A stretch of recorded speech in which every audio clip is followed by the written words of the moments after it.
अस्सलाम वालेकुम नाज़रीन इकराम। IND टुडे के खबरनामे में आपका खैर मकदम है। आइए देखते हैं आज के तफसीलात। मजलिस के सदर और रुकन पार्लियामेंट बैरिस्टर असदुद्दीन ओवैसी ने शिवसेना, कांग्रेस और एनसीपी की जानिब से महाराष्ट्र में हुकूमत साजी की कोशिशों पर मिजाहिया रिमार्क किया और कहा कि पहले निकाह तो होने दो, फिर पता चलेगा कि बेटा होगा या बेटी होगी। अभी तो निकाह ही नहीं हुआ। दारुसलाम में एक प्रेस कॉन्फ्रेंस से खिताब करते हुए उन्होंने मजलिस की तरफ से किसी भी पार्टी की तायद करने के सवाल को मुस्तरद कर दिया। सदर मजलिस ने कहा कि बीजेपी और शिवसेना राम और श्याम है और दोनों हिंदुता के नजरियात पर यकीन रखते हैं। उन्होंने कहा कि अगर कांग्रेस और एनसीपी शिवसेना के साथ इत्तेहाद करते हैं तो फिर सबको मालूम हो जाएगा कि कौन किसके वोट काट रहा था और कौन किससे मिला हुआ है। यहाँ ये बताना जरूरी हुआ कि बीजेपी से रिश्ता तोड़ने के बाद शिवसेना ने एनसीपी से हुकूमत की तश्कील देने के मामले पर बातचीत की थी, लेकिन चीफ मिनिस्टर के ओहदे को लेकर दोनों जमातों में इत्तेफाक नहीं हो सका। नीज कांग्रेस ने भी लम्हे आखिर तक शिवसेना एनसीपी इत्तेहाद की तायद करने से मुतालिक अपना मकतूब गवर्नर को रवाना नहीं किया। गवर्नर भगत सिंह कोश्यारी ने शिवसेना के बाद एनसीपी को 24 घंटे की मोहलत दी थी, लेकिन महाराष्ट्र में इससे कबल मरकजी हुकूमत ने सदराज नाफिज करने की सिफारिश कर दी। मस्जिद से सदर बैरिस्टर ओवैसी ने सुप्रीम कोर्ट के फैसले के बाद गुज़िश्ता दिनों उनके दिए गए बयान की मदाफियत की और कहा कि वो कानून के दायरे में रहकर अपनी बात बराबर कहते रहेंगे। उन्होंने कहा कि इसमें मजीद किसी शक की गुंजाइश नहीं है कि मुल्क हिंदू राष्ट्र की तरफ बढ़ रहा है और ये अक्सरती फ़िरक़े के लिए ख़तरनाक होगा। उन्होंने कहा कि मुल्क की 60% आबादी नौजवानों पर मुश्तमिल है, उन्हें उनकी फ़िक्र लाहक है, वो नौजवानों को चौकस और चौकन्ना करते रहेंगे। अरे भाई देखिए, पहले तो शादी होने दीजिए ना। पहले शादी निकाह होगा तो उसके बाद सोचेंगे कि बेटा होगा या बेटी होगी। अभी तो निकाह ही नहीं हुआ तो क्या? नहीं, कंसीडर क्या है ये तो सब खेल हो रहा है। आप क्या करने वाले हैं? अभी मालूम हुआ कि शिवसेना सुप्रीम कोर्ट जा रही है। अब जब सुप्रीम कोर्ट गए तो मामला लंबा गया। फिर अब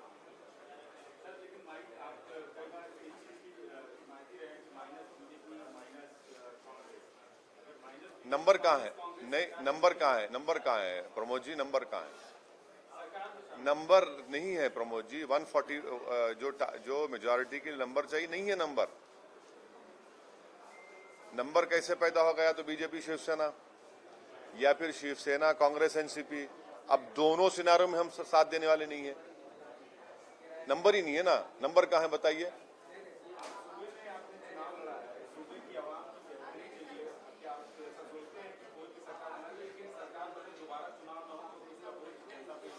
अरे भाई, जिसके पास नंबर है वो सरकार बनाए ना।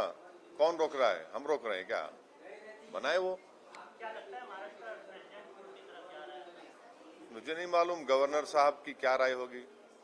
वो बड़े पुराने सियासतदान है, बहुत होशियार आदमी है वो उनका ना सिर्फ संघ से बल्कि बहुत पुराने पॉलिटिशियन है वो।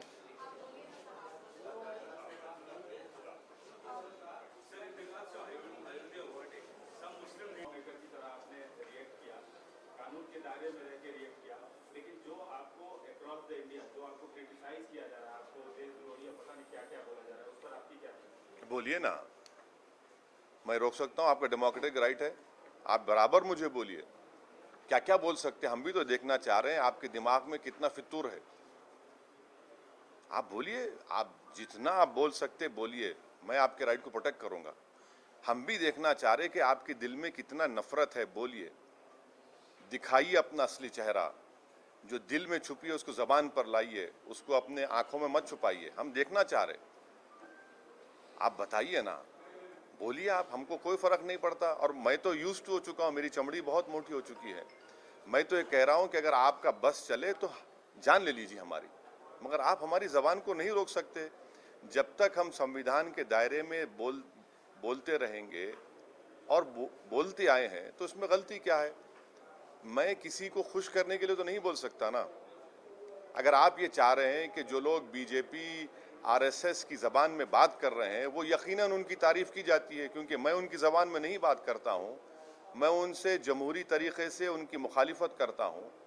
और मेरा मानना यह है कि इस जजमेंट के बाद मैं फिर से कह रहा हूं, इस देश के उन लोगों को मैं अपील कर रहा हूं हाथ जोड़कर कि अगर आपको भारत से मोहब्बत है तो समझिए हमारी बात को। ये देश हिंदू राष्ट्र के रास्ते पर जा रहा है। अगर ये देश किसी एक मजहब का हो जाएगा तो मेजॉरिटी कम्युनिटी के लिए ठीक नहीं है। ये मैं बार बार इस बात को दोहरा रहा हूं, समझिए इस बात को। और आपको ये क्योंकि इस देश के 60% लोगों को समझना है, क्योंकि मुस्तकबिल आपका है। इस देश की 60% आबादी 40 साल से कम उम्र के लोगों पर मुश्तमिल है। आपको सोचना है कि आप देश को किस रास्ते पर लेकर जाएंगे। छोड़िए असदुद्दीन ओवैसी गद्दार है, देशद्रोही है, गंदा है, सब सही है, मुझे उसकी फिक्र नहीं है। मुझे फिक्र आपके मुस्तकबिल की है। मेरा क्या है, आज हूं कल नहीं रहूंगा, चला जाऊंगा मैं। मगर आप देखो किस रास्ते पर आप इसको लेकर जा रहे हैं, किस तरीके से आप कोशिशें की जा रही हैं कि हिंदुस्तान के मुसलमानों को सेकंड क्लास सिटीजन बनाया जाए। देखते जाइए आप, पॉलिटिकल डिसएम्पावरमेंट हो रहा है, इसका कोई इनकार नहीं कर सकता। आप एनआरसी लाएंगे, सिटीजन अमेंडमेंट बिल लेकर आएंगे, क्या पैगाम दे रहे हैं। और अफसोस मुझे इस बात का है कि जितनी सेकुलर पार्टियां हैं इनकी जबानें बंद हैं। Congress, NCP, BSP, Samajwadi party, TMC, RJD, Telugu Desam, सब खामोश क्यों भाई? खामोश क्यों बैठे हैं आप? ये खामोशी तो तोड़ना पड़ेगा ना आपको। ये खामोशी नहीं तोड़ रहे आप भी मानते हैं, आप भी मान चुके हैं, आपका भी एजेंडा मेजॉरिटेरियन एजेंडा है। आपका एजेंडा हिंदुस्तान के प्लुरलिज्म को मजबूत करने का एजेंडा नहीं है आपका। ये बात तकलीफ दी हमारे लिए। और बहुत अच्छा भी हो रहा है कि हिंदुस्तान के जो माइनॉरिटीज़ हैं, हिंदुस्तान के जो हमारे हिंदू भाई जो आज भी इस मुल्क में हैं, बड़ी तादाद में सेकुलर ज़हन रखते हैं, वो लोग समझ रहे हैं इस बात को। बीजेपी के चाहने वाले, आरएसएस के चाहने वाले मुझे तनकीद करेंगे, मगर इस जजमेंट के बाद बड़ी तादाद में बड़े बड़े लोग एक्सपोज हो चुके हैं, उनके चेहरे बेनकाब हो चुके हैं। और मुझे यकीन है हिंदुस्तान की उस जनता पर जो हिंदुस्तान के प्लुरलिज्म को की खूबसूरती को मानती है, वो खुद आज सोच रहे हैं कि हाँ, ये आज हमको दिख रहा है।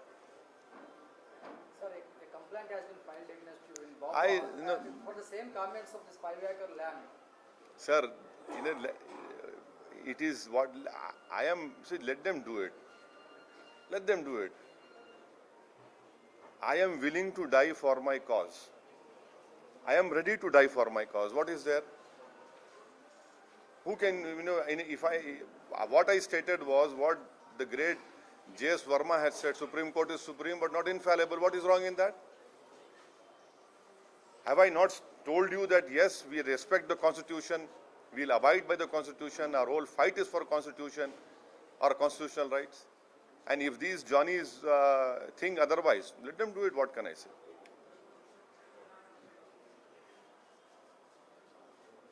चलिए।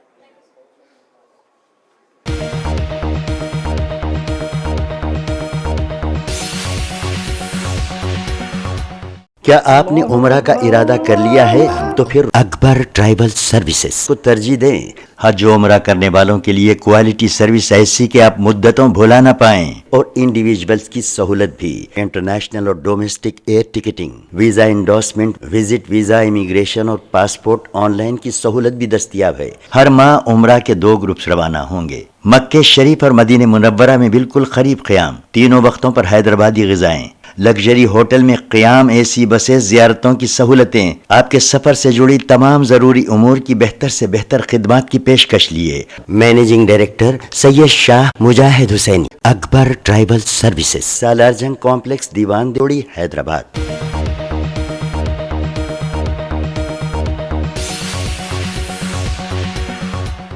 सिख मजहब के बानी गुरु नानक देव जी की 550वीं यौम पैदाइश तकारीब सिख तकरीब की तरफ से आज बड़े धूमधाम से मनाई गई। गुरुद्वारा प्रबंधक कमेटी गौलीगुड़ा और गुरुद्वारा साहब अशोक बाजार की तरफ से नुमाइश मैदान पर एक विशाल दीवान मुनक़िद हुआ। तकरीबन 30,000 से ज़ायद सिख अफराद, जिनमें मर्द और ख़वातीन और बच्चे भी शामिल थे, शरीक थे। मरकज़ी ममलिकती वज़ीर दाखिला जी किशन रेड्डी, रियासती वज़ीर इंफॉर्मेशन टेक्नोलॉजी के.टी. रामाराव, वज़ीर animal husbandry T. Srinivas Yadav, Hyderabad के मेयर बी. राम मोहन, निज़ामाबाद के मेयर और दूसरों ने विशाल दीवान में शिरकत की और गुरु नानक जी के पैगाम और तालीमात को आम करने की ज़रूरत पर जोर दिया। पंजाब के मुख्तलिफ शहरों से रागी जत्थों ने भी कीर्तन में हिस्सा लिया।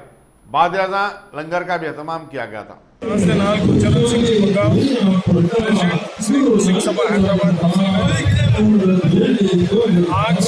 गुरु नानक देव जी का 550वां बर्थडे सेलिब्रेशन दोनों गुरुद्वारा कमेटी अहमदाबाद और सिकंदराबाद मिलकर यहाँ एग्जीबिशन ग्राउंड में मना रहे हैं। ये प्रोग्राम है ये प्रोग्राम, इसमें अभी कीर्तन चलेगा 2:30 बजे तक। उसके बाद में गुरु का लंगर, फ्री किचन, जो ऑल ओवर वर्ल्ड में चल रहा है, यही प्रोग्राम गुरु नानक देव जी का आज यहाँ पे होगा।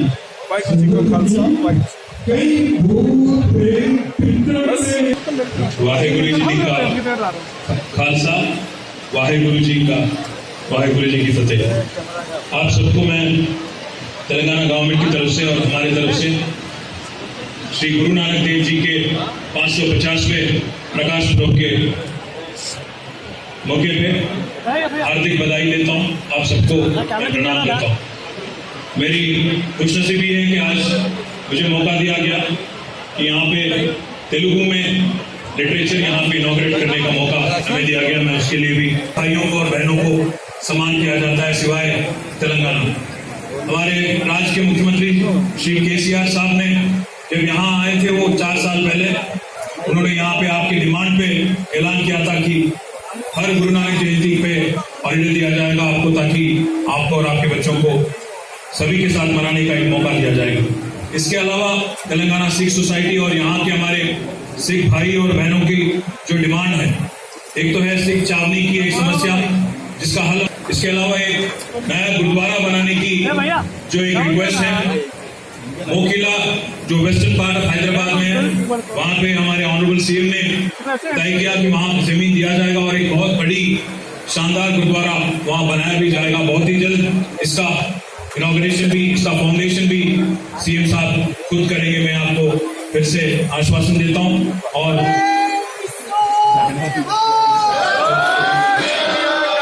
मैं आप सबको फिर से गुरु नानक देव जी के 550वें प्रकाश पर्व पर फिर से आपको मैं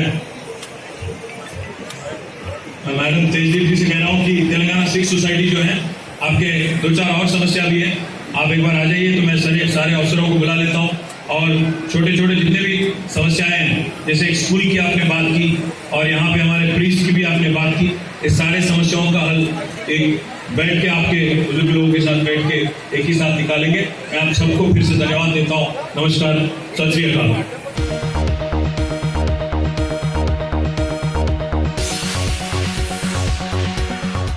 जीएसएमसी 15 नवंबर तक गड्ढे खड्डे भरने में नाकाम हो जाने वाले अहदेदारों के खिलाफ तादीबी कार्रवाई करेगी। 6 जून पर मुश्तमिल जीएसएमसी हुदूद में 7,557 गढ़ों की निशानदेही की गई है। इनमें से 4,679 को भर दिया गया है और माबाकी 2,868 को भरना बाकी है। कल सिर्फ एक दिन में मुख्तलिफ इलाकों में 1,485 गढ़ों को भरा गया। मेयर बी राम मोहन ने 12 नवंबर तक गढ़ों को भरने का काम मुकम्मल करने की हिदायत दी थी। जीएसएमसी के अहदेदारों के मुताबिक गढ़ों को भरने का काम मुकम्मल होने के बाद सड़कों की री-कारपेटिंग का काम शुरू किया जाएगा, जिसके लिए खानगी एजेंसियों की खिदमत हासिल की जा रही है। जीएसएमसी के चीफ इंजीनियर मोहम्मद जियाउद्दीन ने बताया कि 15 नवंबर के बाद कहीं भी गड़ा दिखाई दे तो मुतालिका सर्कल के अहदेदार के खिलाफ कार्रवाई की जाएगी। गढ़ों को भरने के लिए हॉट मिक्स प्लांट हफ्ता और इतवार को भी काम किया था ताकि बीटी की सप्लाई में कोई रुकावट ना हो। उन्होंने बताया कि रोड की रीकारपेटिंग के काम के लिए खानगी एजेंसियों से टेंडर तलब किए जा रहे हैं। 1,827 करोड़ रुपए का यह काम 5 साल के कॉन्ट्रैक्ट की बुनियाद पर अलॉट किया जाएगा।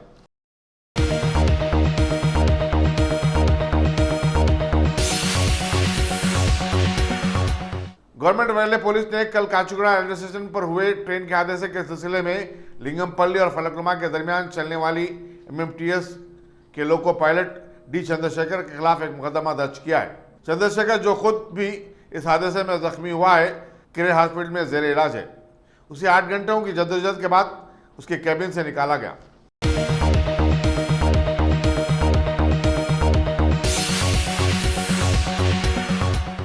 आंध्र प्रदेश के chief minister Y S Jaganmohan Reddy ने तमाम सरकारी स्कूलों को अंग्रेजी मीडियम में तब्दील करने के इकदाम की मुखालिफत करने वाले साबिक chief minister N Chandrababu Naidu, नायब सदर जमहूरिया एम वेंकैया नायडू पर शदीद तनकीद की। जगनमोहन रेड्डी ने नायब सदर वेंकैया नायडू, सदर तेलुगु देशम चंद्रबाबू नायडू और अदाकार से सियासतदान बन जाने वाले पवन कल्याण से पूछा कि आखिर उनके बच्चे किस मीडियम में तालीम हासिल किए हैं।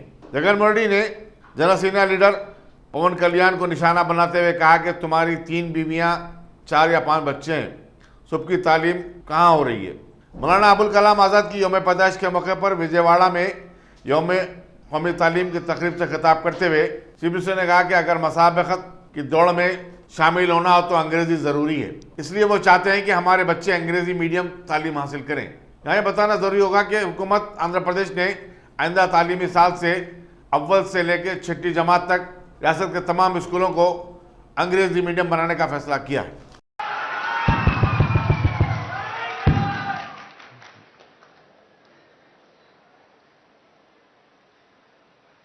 సభకు వచ్చిన పెద్దలకు, నా సహచరులకు, అధికారులకు, మరీ ముఖ్యంగా ఇక్కడికి వచ్చిన నా సోదరులందరికీ, నా అక్క చెల్లెమ్మలందరికీ కూడా హృదయపూర్వకంగా ముందుగా శిరస్సు వంచి నమస్సుమాంజలు తెలుపుకుంటా ఉన్నాను.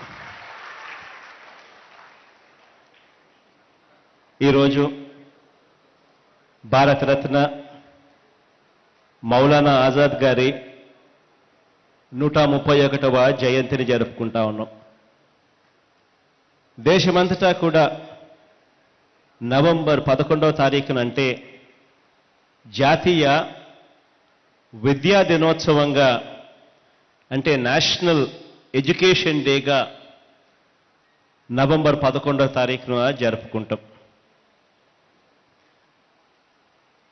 అప్పట్లో ఆ దివంగత నేత మనందరి ప్రియతమ నాయకుడు రాజశేఖర రెడ్డి గారు నాన్నగారు 2008లో మౌలానా గారి జయంతిని మైనారిటీస్ వెల్ఫేర్ డేగా కూడా ప్రకటించి జరుపుకోవడం కూడా జరుగుతూ ఉంది. ఇక్కడ మౌలానా ఆజాద్ గారి గురించి 2 మాటలు చెప్పాల్సి వస్తే, అందులో గొప్ప కార్యక్రమం ఏమిటి అనంటే, భారతదేశ తొలి విద్యాశాఖ మంత్రి ఎవరు అనంటే మనందరికీ కూడా వినిపించేది మౌలానా ఆజాద్ గారి పేరు. ఏకంగా 1947 నుంచి 1958, అంటే దాదాపుగా 11 సంవత్సరాల పాటు దేశ తొలి విద్యాశాఖ మంత్రిగా మౌలానా ఆజాద్ గారు అప్పట్లో మంత్రిమండలిలో కొనసాగారు. ఈరోజు ఈ రాష్ట్రంలోనూ ఉన్న ఏవి చూసినా కూడా ప్రాథమిక విద్య నుంచి యూనివర్సిటీ వరకు, టెక్నికల్ విద్య వరకు, కేంద్ర విద్యాశాఖలో ఇప్పటికి పనిచేస్తా ఉన్న అనేక బోర్డులు, సంస్థలు, కమిషన్లు, వీటినన్నింటినీ కూడా ప్రారంభించింది ఆజాద్ గారే. ఒక దీపం గదికి వెలుగునిస్తే చదువుల దీపాలు కుటుంబానికే వెలుగునిస్తాయి అన్నది మనందరికీ తెలిసిన విషయం. పేదరికం నుంచి బయటపడాలి అనంటే మనకున్న ఏకైక మార్గం ఏమిటి అనంటే చదువులు. చదువులన్నది ఎంత అవసరమో, పేదరికం అన్నది పోవాలి అనంటే మన కుటుంబాల్లో నుంచి డాక్టర్లు రావాలి, మన కుటుంబాల్లో నుంచి ఇంజనీర్లుగా రావాలి, మన కుటుంబాల్లో నుంచి కలెక్టర్లుగా ఎదగాలి. నా కళ్ళ ఎదుటనే కలెక్టర్ గారు కూడా ఉన్నారు. ఇదే కృష్ణా జిల్లా కలెక్టర్ ఇమ్తియాజ్ అన్న. పేదరికం అన్నది పోవాలి అనంటే ఇలా కుటుంబాల్లో నుంచి ఒకరన్నా డాక్టర్లు కావాలి, ఇంజనీర్లు రావాలి, కలెక్టర్లు వంటి పెద్ద పెద్ద పదవుల్లోకి మన పిల్లలు పోవాలి. నా 3648 కిలోమీటర్లు సాగిన నా పాదయాత్రలో ప్రతి పేదవాడి గుండె చప్పుడును విన్నా. ఇవాళ రాష్ట్రంలో ఉన్న పరిస్థితుల్లో చదువుకోవాలని తపన ఉన్నా కూడా చదివించలేని పరిస్థితిలో ఉన్న పరిస్థితులను కూడా చూశా. ఈరోజు రాష్ట్రంలో అక్షరాల 2011 జనాభా లెక్కల ప్రకారం చదువు రాని వారి సంఖ్య ఎంత అంటే అక్షరాల మన రాష్ట్రంలో 33% మందికి చదువు రాని పరిస్థితి. దేశ యావరేజ్ ఎంత అని చూస్తే దేశ యావరేజ్ కేవలం 27%. అంటే దేశం యావరేజ్ కన్నా కూడా మన రాష్ట్రంలో 2011 జనాభా లెక్కల ప్రకారం చదువు రాని వారి సంఖ్య ఎంత అనంటే 33% అని చెప్పి తేలుతా ఉంది. ప్రతి అడుగులోనూ చదివించాలని తపన ఉన్నా కూడా ప్రతి అడుగులోనూ ఒక ఛాలెంజ్. పిల్లల్ని చదివించాలన్న కోరికున్నా కూడా చదివించలేని పరిస్థితి. ఇటువంటి పరిస్థితిని నా కళ్ళ ఎదుటనే నేను చూశా. మన పిల్లలు, మరీ ముఖ్యంగా పేదరికంలో ఉన్న మన పిల్లలు చదవాలి. చదువుల్లో కూడా వీళ్ళంతా రాణించాలి అనంటే వీళ్ళంతా కూడా ఇంగ్లీష్ మీడియం స్కూళ్ళల్లోనే చదవాలి అన్న తపన. కారణం ఏమిటంటే ఈరోజు ఎక్కడ ఏ ఉద్యోగం రావాలన్నా కూడా ఆ ఉద్యోగాలు రావాలి అనంటే మనం ఈరోజు ప్రపంచంతో పోటీ పడతా ఉన్నాం. ప్రపంచంతో పోటీ పడతా ఉన్నప్పుడు మనకి ఇంగ్లీష్ రాకపోతే ప్రపంచంతో మనం పోటీ పడలేం. ఇవాళ నేను మన పిల్లలను గొప్పగా చదివించాలి, మన పిల్లలందరూ కూడా ఇంగ్లీష్ మీడియం స్కూళ్ళల్లో చదవాలి, మన స్కూళ్ళన్నీ కూడా మొత్తంగా ఇంగ్లీష్ మీడియం చెయ్యాలి అని చెప్పి ఆరాట పడితే ఈరోజు ఏం జరుగుతూ ఉందో మీరంతా చూస్తూ ఉన్నారు. వారం రోజుల కిందట ఒక జీవో ఇచ్చాం, మన స్కూళ్ళన్నీ ఇంగ్లీష్ మీడియం చేయబోతా ఉన్నాం రేపు సంవత్సరం నుంచి అని. ఇచ్చిన వెంటనే మీ అందరికీ కూడా తెలిసిన విషయమే, కొన్ని స్వరాలు వినిపించాయి. ఇంగ్లీష్ మీడియం పేదవాడికి ఎందుకు, ఇంగ్లీష్ మీడియం ఎందుకు, తెలుగు మీడియం చాలదా అని చెప్పి స్వరాలు వినిపించాయి. స్వరాలు వినిపించిన వాళ్ళు ఎవరూ కూడా చిన్నోళ్ళు కాదు. ఏకంగా చంద్రబాబు నాయుడు గారు వంటి పెద్ద పెద్ద వాళ్ళు, వెంకయ్య నాయుడు గారు వంటి ఇంకా పెద్ద పెద్ద వాళ్ళు, పవన్ కళ్యాణ్ వంటి ఇంకా పెద్ద పెద్ద సినిమా యాక్టర్లు, వీళ్ళందరూ సరిపోరు అన్నట్టు ఈనాడు దినపత్రిక, ఆంధ్రజ్యోతి దినపత్రిక చూస్తే రోజు హెడ్లైన్సే. నిజంగా నాకు అనిపించింది, మన స్కూళ్ళు ఇంగ్లీష్ మీడియంగా తయారవుతే మన వాళ్ళందరూ కూడా, మన పిల్లలందరూ కూడా గవర్నమెంట్ స్కూళ్ళల్లో ఇంగ్లీష్ బోధన చదవగలిగితే నిజంగా మన రాష్ట్రం బాగుపడదా, నిజంగా మన పిల్లలకు మంచి చేసిన వాళ్ళం కాదా అన్నది ఇవాళ ఇటువంటి మాటలు మాట్లాడుతున్న వాళ్ళందరూ కూడా వాళ్ళ గుండెల మీద చేతులు వేసుకుని ఆలోచించుకోవాలి. ఇటువంటి మాటలు మాట్లాడుతూ ఉన్న ఇటువంటి వ్యక్తులే ఇదే చంద్రబాబు నాయుడు గారిని నేను అడుగుతా ఉన్నా, అయ్యా చంద్రబాబు గారు, నీ కొడుకు చదివింది ఏ మీడియం, నీ మనవడు చదవబోతా ఉన్నది ఏ మీడియం అని. ఇదే మాటలు మాట్లాడుతూ ఉన్న వెంకయ్య నాయుడు గారిని కూడా అడుగుతా ఉన్నా, అయ్యా వెంకయ్య గారు, మీ కొడుకులు చదివింది ఏ మీడియం, మీ మనవళ్ళు చదువుతా ఉన్నది ఇవాళ ఏ మీడియం అని చెప్పి కూడా అడగబోతాను. ఇదే విధంగా ఇదే సినిమా యాక్టర్ గారు పవన్ కళ్యాణ్ గారిని కూడా అడుగుతున్నా, అయ్యా పవన్ కళ్యాణ్ గారు, మీకు కూడా 3 భార్యలు,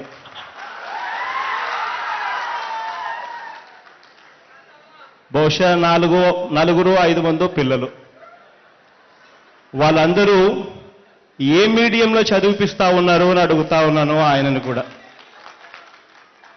కారణం ఏంటంటే ఇవాళ మన పిల్లలు ఇంగ్లీష్ మీడియంలో చదవకపోతే నష్టపోయేది ఎవరు అనంటే మన రాష్ట్రం నష్టపోతుంది, మన జాతి నష్టపోతుంది.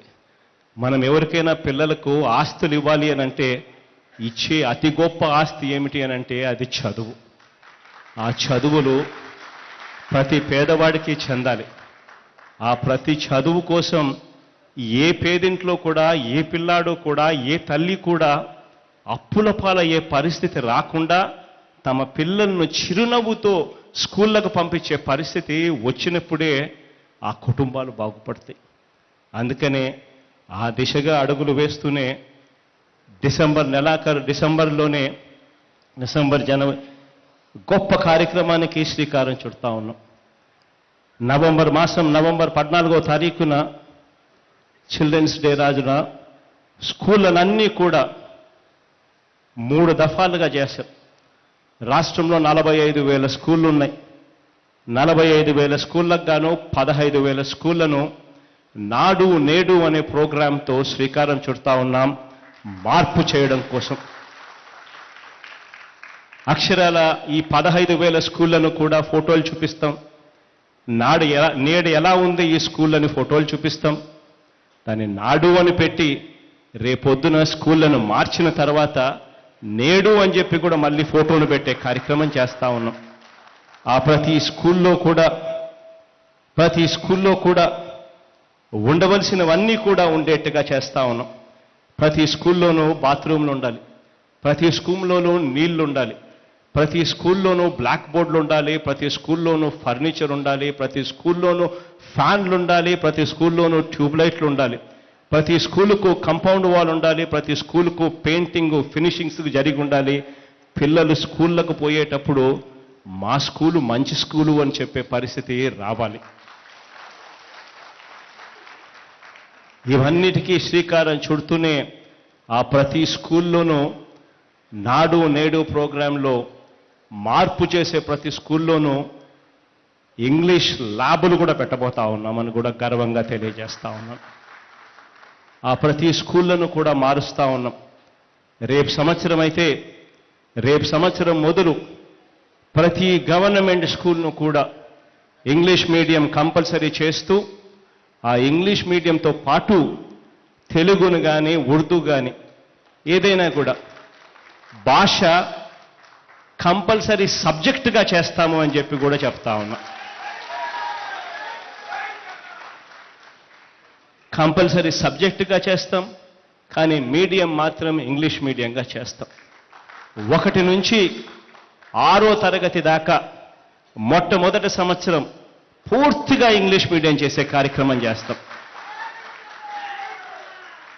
తర్వాత సంవత్సరం 7వ క్లాస్, ఆ తర్వాత సంవత్సరం 8వ క్లాస్, ఆ తర్వాత సంవత్సరం 9వ క్లాస్, ఆ తర్వాత సంవత్సరం 10వ క్లాస్. 4 ఏళ్ళు ఏ సిబిఎస్ఈ ఎగ్జామ్స్ రాయాలన్నా, ఏ ఐసిఎస్ఈ ఎగ్జామ్స్ రాయాలన్నా, ఏ ఎగ్జామ్ రాయాలన్నా కూడా 4 సంవత్సరాల టైం ఉంటుంది.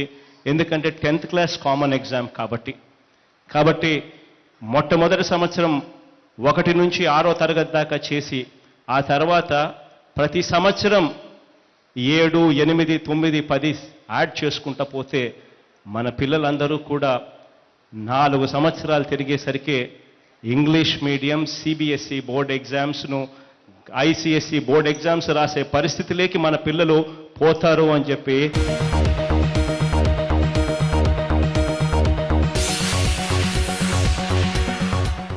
अगर आपने हमारे चैनल को सब्सक्राइब नहीं किया है तो आपको यहाँ सब्सक्राइब बटन दिख रहा है, उसे क्लिक करिए और सब्सक्राइब कीजिए और साथ ही साथ बेल आइकॉन को भी क्लिक करिएगा, जिससे कि आपको ताजा अपडेट मिलते रहें।